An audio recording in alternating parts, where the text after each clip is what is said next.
We had sort of, I guess, built up expectations of what it would be like to come to Canada, hope for him to be a doctor, and it was a little difficult, and it was certainly difficult, like seeing him step down as doctor and thinking to myself that he's making that sacrifice for us kind of thing, that he's giving away all of that he built in Venezuela.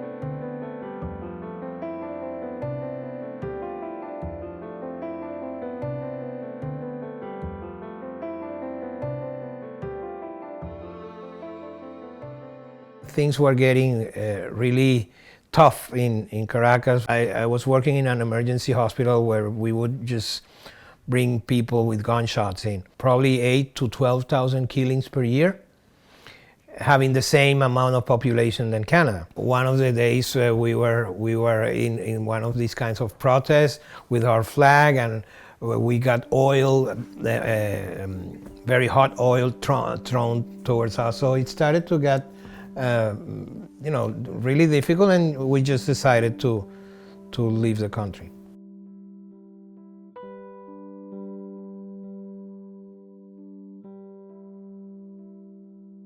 There was a point where I was working 90 hours a week at Trillium Hospital, working every day, many nights a week in the emergency department. Some nurses would ask me, so you are a doctor in Venezuela? And I would say, no, I wasn't, I am a doctor back in Venezuela.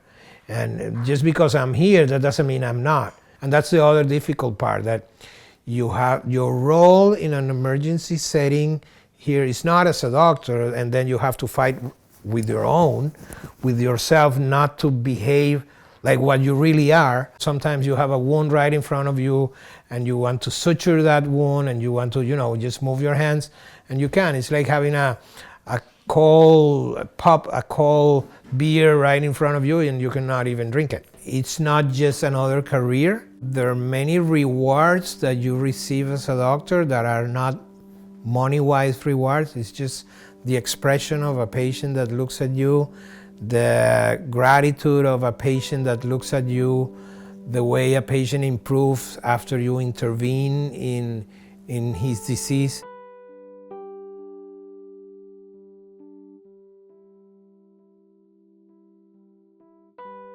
We were told is that Canada needs doctors. Canada needs doctors. Canada needs doctors. And in fact, Canada needs doctors because there's more than 5 million Canadians without a family doctor. The word that I missed probably is that I think I never heard Canada needs international doctors. All the medical associations tell you, well, it is your responsibility to do the research as deep as you can before you decide. The way the medical positions here for international doctors are marketed are way too different than what the reality is. When we arrived, I remember a friend of mine telling me, it's going to take you 2 years. And I said, oh man, 2 years. Well, it's been 9 years and here we are. I'm not licensed. I'm just doing something that I like to do now, that it's consulting in medicine. If you are coming to Canada, what's your goal? To come and live in Canada or to come and practice in Canada? Because this is totally different.